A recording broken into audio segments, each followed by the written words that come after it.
Hello and welcome. This week we are going to talk about the very basic moving leads from one org to another.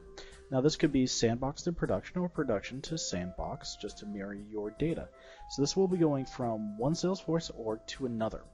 So I have my report set up inside of one Salesforce org. This particular one is on the NA9 instance of Salesforce, and I'll be moving these leads over to the NA15 org. And these are just leads, so this is the most basic mapping we can do inside of Syncfrog. Now we're going to be moving these 19 records over. So, using Syncfrog, we'll create a new data leap. We'll select our source, which is our Salesforce report, and our target, which is Salesforce. Click on Next. Tell it the credentials we're using from our source location. The file, so this one's called New Leads for Project Object. Click on Next. And the credentials of our target org, so this is that particular one for the NA15. Click on Next. And we'll call it Lead Create for now. And click on Create. We'll go straight into the mapping. And inside of our left-hand side here, we can look at our Salesforce types. And we have lead. And we're going to add our new section here. And I'm going to be update existing or creating a new lead, right? Because they could already exist. So, easiest field for me to do that with is an email. Now you're saying, well, why not lead ID? Well, lead ID doesn't really work if you're going across orgs, unless you've set up some unique key identifier between the two. So we're going to do email to email, and using the last modified just in case we find multiples. Now we're just going to select our dropdowns. So our mandatory fields are here, company and last name. So that's easy enough, company, last name.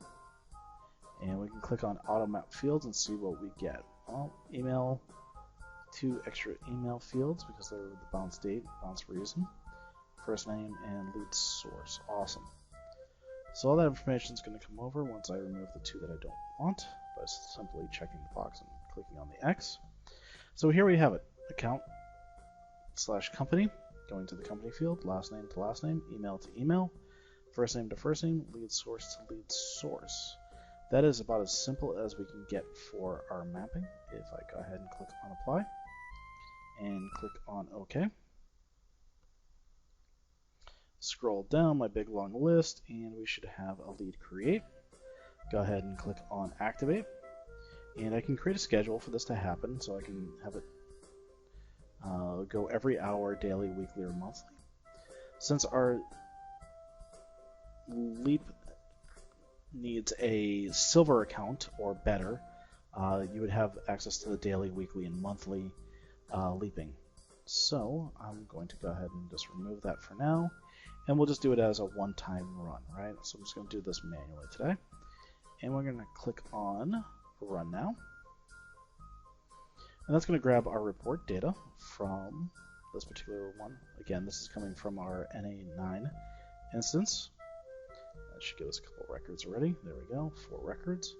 And if I go over to our other instance, our NA15, and I look at today's leads, and I refresh it, there is our information coming across. So we were already at 10. If I refresh it again, there's 15, and one more time.